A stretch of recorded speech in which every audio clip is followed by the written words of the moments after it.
in high definition. This is CBS 2 News at 11. Good evening, I'm Paul Majors. And I'm Pat Harvey. Long Beach fire investigators are on the hunt for an arsonist. Someone fired Molotov cocktails at a home. There were two separate attacks within 2 hours of each other.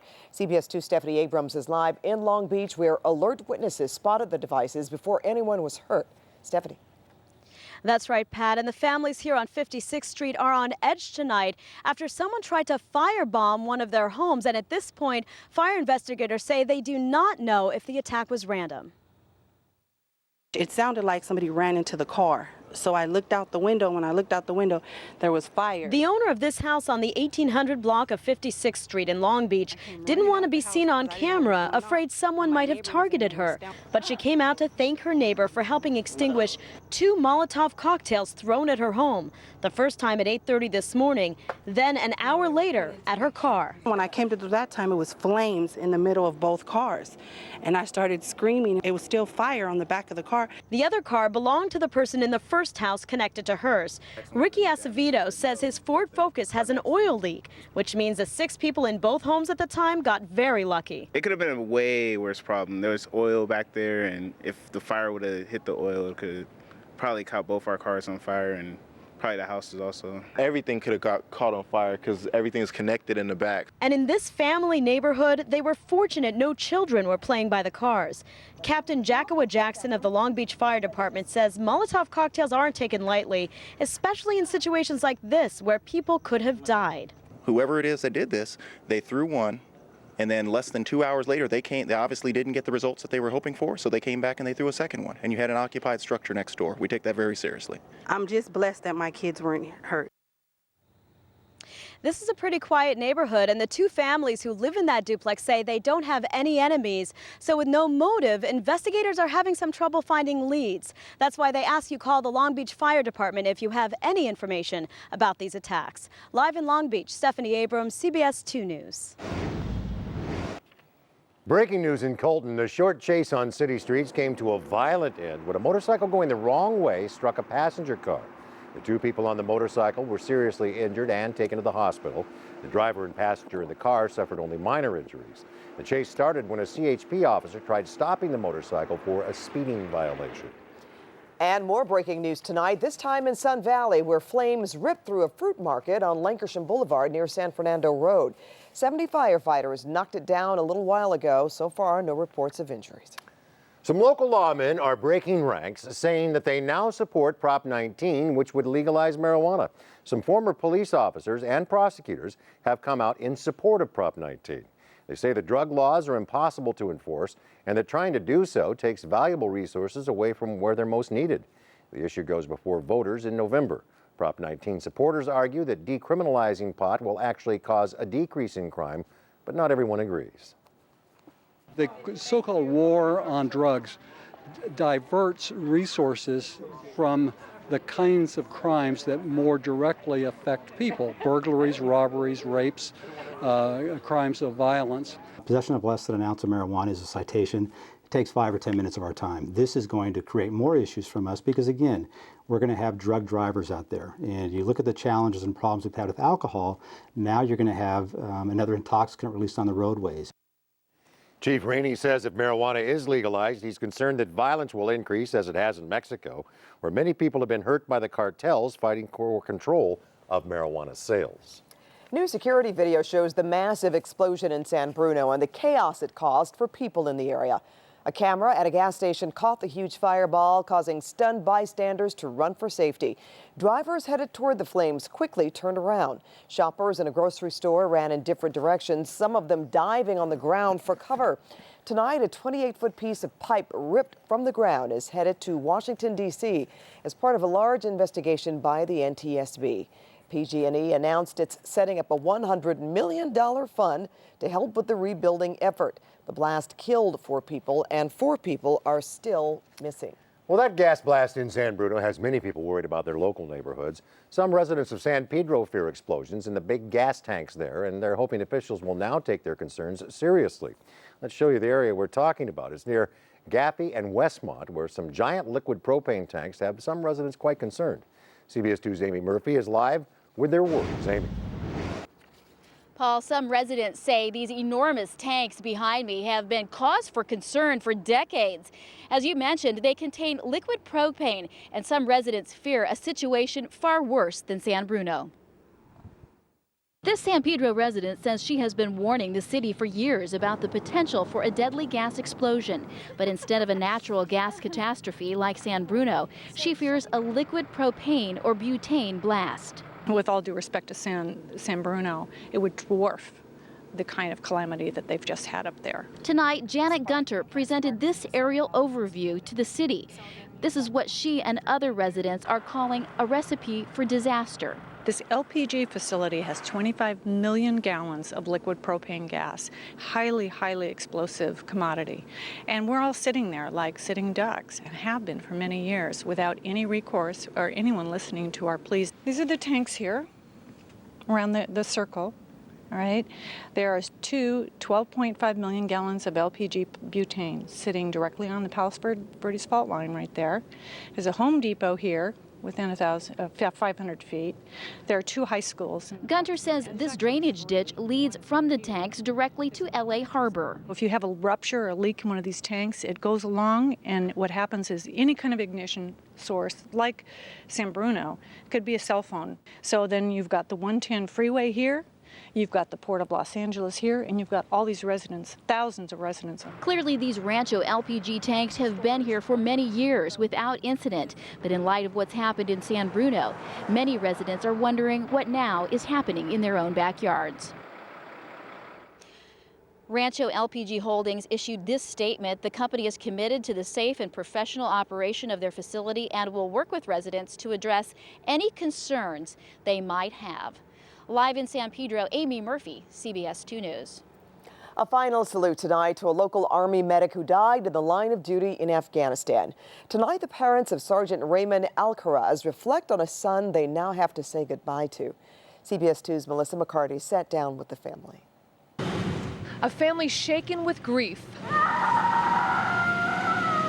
20-year-old Raymond Alcaraz's casket was escorted home over the weekend by his older brother, Lucas. He did accomplish so much, you know, and in such a short period of time. Raymond, who had a zest for life, always admired his older brother. He joined the Army to follow in his footsteps. Never really had to give him any advice.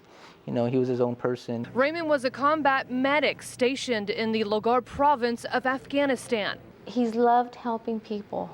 His brother, a paratrooper, the only gem in the trenches of war. The brothers were able to serve in the same unit, the 173rd Airborne Brigade. Before he went on every mission, he usually liked to call me and speak to me, and we sit there, we'll talk, told each other how much we loved each other. And I thought patriotism was dead. Until the family was honored by fire and police agencies from around the region after Raymond was killed 2 weeks ago by an IED. There's an emptiness and a void, obviously, but I just, I cherish my family more than anything. Daily fears were always present for this military family. Lucas survived one of the deadliest attacks in Afghanistan in 2008 in the Battle of Wanat. His platoon lost 9 soldiers, including his best friend. None of the hardships in the field of war prepared him for the death of his younger brother. I know my brother didn't die in vain. I know that much. I want to live my life and just to be half the man that he is for what he did for us. Lucas is scheduled to go back, but after 10 years of service, his family is now pushing for his tour to end permanently. His mom says she will not lose another son. In Redlands, Melissa McCarty, CBS 2 News. Well, expect a slow commute for the 215 freeway tomorrow. 2 weeks ago, part of the freeway came crumbling down on Chicago Street. Caltrans crews aren't sure why it happened, so tomorrow they'll take samples from a similar hinge on the northbound side to make sure it's not weakening under the same type of stress. So 3 lanes of the northbound 215 as well as the connector to the westbound 91 will be off limits from 10 a.m. to 5 p.m. So prepare for that one. Oh, up next here at 11 o'clock, why Attorney General Jerry Brown is apologizing to President Clinton tonight. Plus, while Lindsay Lohan works on her comeback, the state medical board could be working on her doctors. Why they are reportedly under investigation tonight. And grading local food trucks, not for how their food tastes, but how clean their kitchens are. And aloha, guys. Thousands of residents and media from all over the world are gathered here in Honolulu because the big kahunas are in town. I'm Christina McClarty in Hawaii, and up next, we are live with the cast of Hawaii Five-0. And Southern California, the other place that can only beat Hawaii's weather. We've got another gorgeous day on tap for tomorrow. What about the rest of the week? I'll have more on that and your 5-day forecast coming up next. I'm Ken Shockner. See the best websites to plan home improvements. Also, new details about the man wanted for a Valley Village murder. Plus, how sassy water could help you get a flatter midsection. Tomorrow on CBS 2 News, now at 4:30 a.m. Jerry Brown is apologizing for taking a jab at former President Bill Clinton. Over the weekend, the Democratic candidate for governor reacted to a campaign spot by rival Meg Whitman with old footage of Clinton questioning Brown's truthfulness. Brown took his shot, invoking Clinton's affair with Monica Lewinsky, saying, "I mean, Clinton's a nice guy, but whoever said he always told the truth?" Brown called Clinton's office in New York today and said he's sorry. Refunds are coming to Bell residents who overpaid on their property taxes. Many of them cheered the news tonight after Lieutenant Governor Abel Maldonado signed a bill into law mandating the city give back nearly $3 million. But not everyone's happy. Some feel this was a publicity stunt by a politician in an election year. They want the former administrators and city council members to go to jail. Well, who needs a red carpet, huh, when you have a beautiful Hawaiian sunset for a premiere? Tonight, the stars of the hot new CBS series Hawaii Five-0 debuted their new show on the beach in Honolulu. And CBS 2 entertainment reporter Christina McClarty drew the short straw. Yeah. She's live with all the excitement in Hawaii. Christina. And I'm aloha, guys, and I'm decked out. Do you love this? I'm not aloha, right? Okay, so behind me you can see, well, they just came off the stage, but the cast of Hawaii Five-0 is here. The big kahunas are in town. They are here on the beaches of Hawaii. Thousands of fans and media from all over the world turned out for this premiere as well. Now, Hawaii Five-0 is, of course, a contemporary version of the classic CBS show, which aired for 12 seasons from 1960 to 1980. Fast forward to right now, the cast is sizzling. Alex O'Loughlin is the big kahuna, a.k.a. Steve McGarrett, and you can hear fans going wild for him right now. Scott Kahn is Dano, the fish out of water. Daniel Day Kim portrays Chin Ho, an ex-cop who will crash your luau, and Grace Park is Kono. She will have you at Aloha. We, of course, caught up with the stars on the red carpet. Looks like we're off to a great start. The pilot's, filled with action and comedy and, drama. I think you got everything, right? And I think with this show, we do want to try to push the envelope and do something different. And one of the ways is how it looks visually and how it's going to be presented. And ideally, if we can make it as filmic as possible, wonderful. If we go into syndication, though, I've got to make it interesting over 100 times, right? So I'm working on it every night. I'm like, I was going to say book them down. Book 'em Dano, that classic line. Alex O'Loughlin joked with me that he has to say the line so many times every episode. He's trying to come up with a new way to say it every time. Of course, if they go into syndication, he's going to have to come up with a lot of ways to say it. Now, behind me, you can see that pilot is premiering here on the beaches of Waikiki Beach. Thousands of fans, tons of media here have gathered from all over the world, really, to see this premiere. And you can catch Hawaii Five-0 right here on CBS 2 next Monday at 10 o'clock. For now, we are live in Honolulu. I'm Christina McClarty, CBS 2 News. Aloha. Back to you guys. Thank you, Christina. Lindsay Lohan is working on her comeback after doing jail time and rehab. Now her father is calling for the doctors who gave her powerful drugs to be investigated. Lohan poked fun at herself on MTV's Video Music Awards show last night. It was her first public appearance since her recent scandal. Tonight, an attorney for Lohan's estranged father says the California Medical Board is investigating the doctors who gave the actress a number of very powerful drugs. Michael Lohan claims his daughter's problems stem from unscrupulous doctors who overprescribe medications. The medical board has not confirmed if an investigation is underway. Well, the folks who brought you letter grades at LA restaurants may soon do the same for food trucks. LA County health officials are taking a closer look at catering trucks. They want the Board of Supervisors to include the portable kitchens on the inspection and grading rules, just like your favorite restaurant. If approved, the law would cover the 9,500 trucks that dish up meals all over town. Here's the hard part, though. Planning surprise inspections since the trucks move around so much. That's going to be 3-card Monty. Where's the truck? ABC. Pick a letter. You know, that's going to happen. For Pretty nice sure. day today, huh? It really was. We're still having a nice, comfortable weather here. Huh, Jacqueline? We sure are, and I feel like we continue to say that, but that's been the case. It's been so comfortable that you just really can't beat our weather. And the good news is it's here to stay all week long. So if you're planning ahead already, I know it's Monday, but if you're planning for the weekend, which I'm sure you are, well, we've got some nice weather in store for our Saturday and Sunday. So you really can't beat this. Just a little cool at night. We're looking live. There is the Santa Monica Pier. We do have mostly clear skies. Now, last night we started to see that marine layer push in, and we saw the clouds this morning. We will see just some patchy low clouds and fog just along the coast. Not as extensive as we saw this morning, but sunny skies inland, and overall nice comfortable temperatures, 60s and 70s at the beach. Further inland, we're into the 80s. Overall, just pleasant conditions all week long. Let's take a look at the highs from today. Can't beat this. 84 is our normal high. We made it to 80 degrees, so we're running a little below average, and that will continue to be the case. But where we are definitely feeling the cooler air is at night and in the morning, because those night and morning lows have been running well below average. In fact, even some records out there, and that's why it's felt so cool when you head out the door early in the morning. Temperatures getting down into the 50s and 60s tonight. So again, it's going to be a cool start to your day tomorrow. We do have a trough of low pressure that's starting to dig in from the north, and what that's going to do is just keep our temperatures down a few degrees over the next 2 days, but eventually this ridge of high pressure will start to build in behind it, and that'll bump those temperatures back up to what about they were today.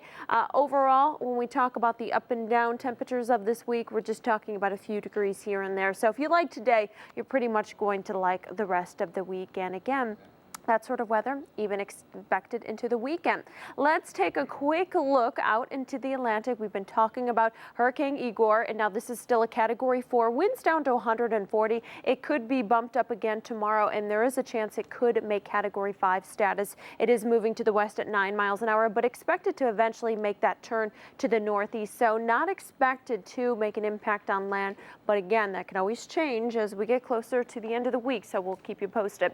Temperature-wise, here we do expect highs into the mid to upper 70s over the next few days, and then low 80s by Thursday, by Friday. A really little change even into your Saturday. So valleys enjoy the 80s over the next 2 days, and when you make it into the 90s, it'll just be the lower 90s. So we can definitely deal with that. And at the coast, just a few morning clouds, afternoon sunshine, upper 60s to low 70s. Pat and Paul, back to you. All right, Jackie, thank you very much. As if the commander-in-chief isn't busy enough. Up next at 11, President Obama has written a new book. Details on what it's all about and where you can pick it up. And one of the stars of The Big Bang Theory is taken to the hospital. The weekend accident that's keeping them off the set.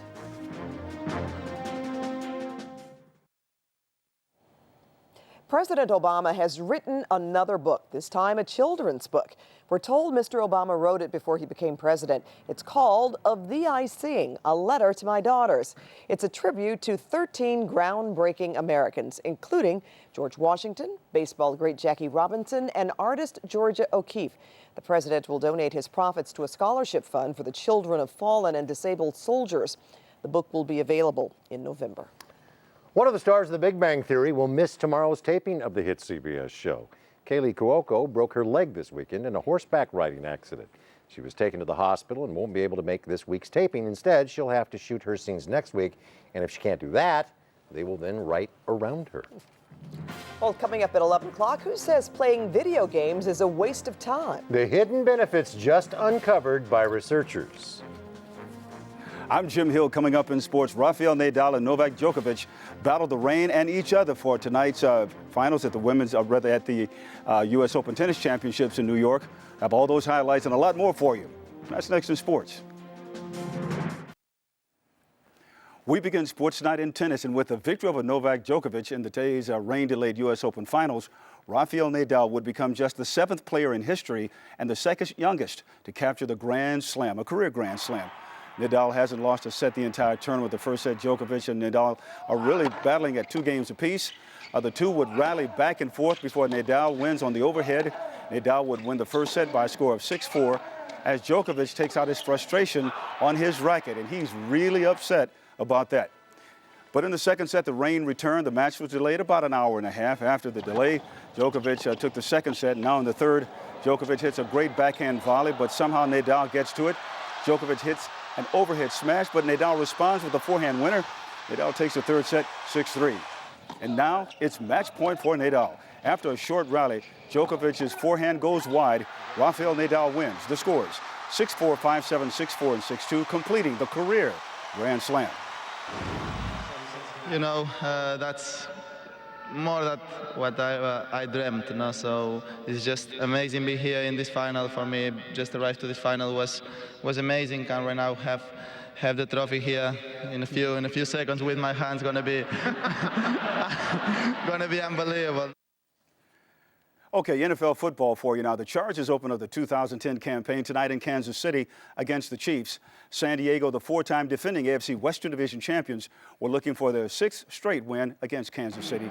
The Chargers outscored the Chiefs 80-21 in both their games last year. Chargers down 14-7 with under 2 minutes left in the first half. Dexter McCluster fields the punt, has a lane, he's gone. 94 yards for the score. And the Chargers trail by a score of 21-7 at halftime, and they're going crazy at Arrowhead Stadium. Same score, third quarter. Phillip Rivers throws a deep pass here to an open Legadou Nane. 59-yard touchdown. The Chargers trail now 21-14. With under a minute to play, the Chargers are still down by 7. It's third and goal for them. Rivers steps up into the pocket, buys some time, but overthrows Malcolm Floyd, who was wide open. But now, fourth down for the Chargers. Rivers again doing a great job of avoiding the rush, but his throw here falls short. Going to Floyd once again. The Chiefs upset the Chargers in Kansas City, 21-14.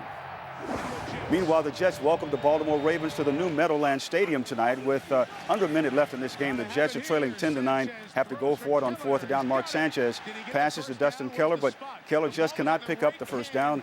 And the Jets offense was held to just 6 first downs, and he loses by a score of 10-9. Moving to college football now, Rick Neuheisel's third season at the helm of UCLA has gotten off to an awful start. That's just to say the least. Earlier today, I talked to the coach about his team's 0-2 start, including last Saturday's 35-0 loss at home, their home opener to Stanford. I'm not going to panic now. Disappointed, frustrated, absolutely. You should be at my home. But at the end of the day, it is what it is. Let's keep working to get better, and that's the best way I know how to fix it. And that's a look at sports for the 11 o'clock hour. I will tell you this, Pat and Paul, if they lose to Houston, then it'll really be uncomfortable for everyone over at UCLA right now. That's for sure. Yeah, they're a bad team right now. They haven't looked good at all, yeah. Thank you, Jimmy. Okay. Well, playing video games might not be so bad after all. Up next at 11, how one type of video game could actually give your brain a boost.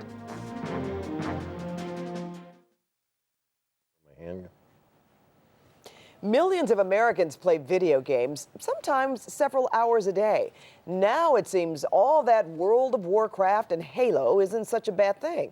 A new study shows playing fast-paced action games can improve a person's decision-making skills. Researchers found gamers learn how to take in more information about their surroundings and make faster and better decisions in real life. Other studies have already shown playing video games improves hand-eye coordination and reaction time. So there it is.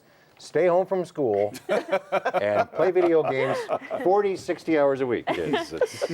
Because it's good for your hand-eye coordination. Decision-making, absolutely. And then the next study is going to come out about text messaging and how that actually That's better improves for you your brain too, right? Caltech, Harvard, video games. Don't repeat what we said, all right? I didn't say a thing. Yeah, Jim was like, I'm out of this.